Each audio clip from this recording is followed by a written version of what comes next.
कहानी नीरू की है। पंजाब की नीरू की शादी दिल्ली के राहुल से होती है। दिल्ली कितना बड़ा शहर है ना, लेकिन आप लोगों का घर तो बहुत छोटा है। हमारे पंजाब में तो ये बड़े बड़े घर होते हैं कि मजा ही आ जाता है। कोई बात नहीं नीरू, मैं भी तुम्हारे लिए बहुत बड़ा मकान बनाऊंगा बहुत जल्दी। नीरू के पिता जहाँ पंजाब के जाने माने व्यापारी थे, वहीं उसका पति राहुल दिल्ली में एक सिंपल नौकरी करता था। माँ, यहाँ तो घी मक्खन इतना महंगा है कि क्या बताऊं। मैं तो तरस ही जाती हूँ घी खाने के लिए। नीरू की माँ को ये सुनकर बहुत दुख होता है। मेरी बेटी को घी नसीब नहीं हो रहा है और ये बहू यहाँ बैठकर घी में शक्कर डाल रही है। देख वनिता, मैं साफ कह रही हूँ, इस घर में जितना घी आएगा उतना ही मेरी बेटी के घर दिल्ली भी जाएगा। अरे ये क्या बात होती है माँ जी? बेटी का उतना ही करो जो अच्छा लगे। अब क्या मायके से घी और मक्खन तक की सप्लाई करोगी आप? हाँ, मेरी बेटी किसी चीज को तरसे मुझसे बर्दाश्त नहीं होता। अब क्या था, नीरू के मायके में 2 किलो घी आता तो 2 किलो दिल्ली जाता नीरू के पास। एक दिन, माँ बड़ी गर्मी पड़ती है दिल्ली में। इस घर में तो एक ही एसी है और वो भी ड्राइंग रूम में। सारा परिवार एक ही कमरे में सोता है। हाँ बेटा, वो तो हर घर की कहानी है। यहाँ भी एक ही एसी है। अरे बिल इतना आता है कि क्या बोलूं। तभी वहां राकेश आ जाता है। माँ, थोड़ी देर में यहाँ कुछ प्लम्बर आएंगे मेरे कमरे में एसी लगाने। जरा ध्यान से लगवा देना ना माँ। ओए, ऐसे कैसे तेरे कमरे में एसी लगेगा? हाँ राकेश, एक बार बात तो कर लेता। अरे पापा, वो वनिता को गर्मी में नींद नहीं आती। ड्राइंग रूम में सबके साथ सोने में वो अनकंफर्टेबल है, इसलिए। अरे पूरे परिवार के साथ वहां तेरी बहन नीरू भी तो सोती है। वो नहीं हो रही क्या अनकंफर्टेबल? समझ रहा है ना? अगर एसी लगेगा तो एक दिल्ली में तेरी बहन के कमरे में भी लगेगा, तभी तू लगा सकेगा। राकेश वनिता को सारी बात बताता है। वनिता करती भी क्या, मन मारकर बैठ जाती है। माँ, ये लोग ठीक नहीं है, क्या करूं मैं? अरे बेटी, यहाँ आ जा, तू यहाँ आकर रह ले। अरे छोड़ दे ऐसे पति को। कैसे छोड़ दूं माँ? समाज क्या कहेगा, लोग क्या कहेंगे? वैसे भी मेरा एक बेटा है मयंक। अरे हटा बेटा, तेरी उम्र ही क्या है, इतनी परेशान रहेगी तो काम कैसे चलेगा। खैर, बात आई गई हो जाती है। माँ को लगता है कि नीरू ठीक है, तो वहीं नीरू के मन में एक ही लाइन चल रही होती है, यहाँ आजा। माँ ने तो बोल ही दिया है कि यहाँ आजा। बस मयंक थोड़ा सा बड़ा हो जाए, इन गरीबों को छोड़कर मैं वापस माँ के पास ही चली जाऊंगी। वो इसी सोच में बाजार में चल रही थी कि मैम, आपका दुपट्टा जमीन को छू रहा है। नीरू जैसे ही उस लड़की की तरफ देखती है, देखती ही रह जाती है। हाय रे, कितना सुंदर लड़का है ये।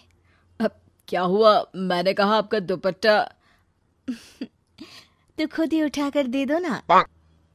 लड़का समझ जाता है कि नीरू उस पर फिदा हो चुकी है। वो उससे उसका नंबर लेकर चला जाता है। अब क्या था, नीरू और रोहित में लगातार बातें होने लगती है।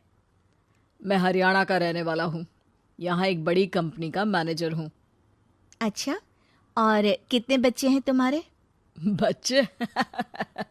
अरे मेरी तो शादी भी नहीं हुई है। तुम बताओ, शादी करोगी? नीरू शर्मा जाती है। अब लेकिन मैं तो पहले से ही शादीशुदा हूँ। मुझे फर्क नहीं पड़ता, बस तुम शादी कर लो, भाग चलते हैं। बहुत पैसे वाला हूँ मैं, हमेशा खुश रखूंगा तुम्हें। नीरू रोहित से मिलकर सारा प्लान बना लेती है और फिर एक दिन घर से भाग जाती है। दोनों शादी कर लेते हैं।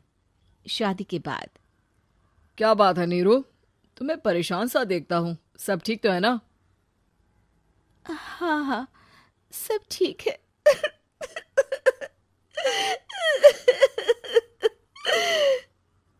ये कहते कहते ही वो रोने लगती है। अरे क्या हो गया, रो क्यों रही हो? मैंने तुमसे एक बात छुपाई है। और वही बात अब मुझे परेशान कर रही है। रोहित, मेरा एक बेटा भी है, उसका नाम मयंक है। क्या बात कर रही हो? ये तुमने मुझे पहले क्यों नहीं बताया? देखो नीरू, मेरी माँ को मैंने ये नहीं बताया है कि तुम शादीशुदा हो। बच्चा मैं मैनेज नहीं कर पाऊंगा। नीरू को समझ में नहीं आता कि वो क्या करे। तुम उस बच्चे को अपनी माँ को क्यों नहीं दे देती? नीरू चुपके से माँ को फोन करती है। माँ, क्या मयंक को तुम रख सकती हो? बेटा, मैं राकेश के साथ बात करती हूँ। आखिर घर का बेटा वही है, जो वो बोलेगा। वैसे भी बेटा, तूने जो किया है ना, उसके बाद से पूरा घर तेरी बुराई कर रहा है। मैं भी अब किसी से तेरे लिए लड़ नहीं सकती। राकेश बेटा, नीरू ने तो जो किया बहुत ही बुरा किया, लेकिन मैं सोच रही थी कि क्यों ना मयंक को हम यहाँ ले आए। तभी वनीता बोल पड़ती है। वाह जी, ऐसे कैसे यहाँ ले आए? यहाँ क्या भंडारा भरा है? और जिस बच्चे की माँ ने नहीं सोचा, उसके लिए हम क्यों सोचे? नीरू को एक बार तो अपने बच्चे के बारे में सोचना चाहिए था ना। अरे लेकिन तेरे पास भी तो लड़का नहीं है ना वनीता। माँ, वनीता ठीक बोल रही है। कल को वो बड़ा होकर इसी घर का हिस्सा मांगेगा तो हम क्या करेंगे? माँ कहती भी तो क्या, वो चुप रह जाती है। वहीं नीरू का पहला पति कहता है। माँ, अगर आज भी वो वापस आ जाए तो मैं उसे माफ कर दूंगा। बेटा, गरीबी चीज ही ऐसी है, क्या करेगा। तू तो अब मयंक का सोच। वो बेचारा तो बिना माँ का हो गया। मयंक के खातिर तू दूसरी शादी कर ले बेटा। लोगों के लाख समझाने के बाद नीरू के पहले पति की शादी रिद्धि से हो जाती है, जिसके पहले पति से 2 बच्चे होते हैं। देखो जी, मैंने शादी सिर्फ बच्चे के खातिर की है। मैंने भी शादी सिर्फ बच्चों के खातिर की है। वहीं नीरू के दूसरे पति के मन में ये बात घर कर जाती है कि नीरू एक मासूम बच्चे को उसके खातिर छोड़ कर आई है। अब देखो नीरू, मुझे लगता है कि जो औरत अपनी कोख का बच्चा छोड़ सकती है, वो तो कुछ भी कर सकती है। कल को तुम्हें मुझसे अच्छा कोई मिल गया तो तुम तो मुझे भी बाय बाय कर दोगी ना। नीरू को अब उसका दूसरा पति ताने देना शुरू कर देता है। तंग आकर नीरू उसके यहाँ से भागकर अपने पहले पति के पास चली जाती है, लेकिन ससुराल में क्या लेने आई है नीरू, मयंक को? नहीं नहीं सासू माँ, मुझसे गलती हो गई, मुझे माफ कर दीजिए।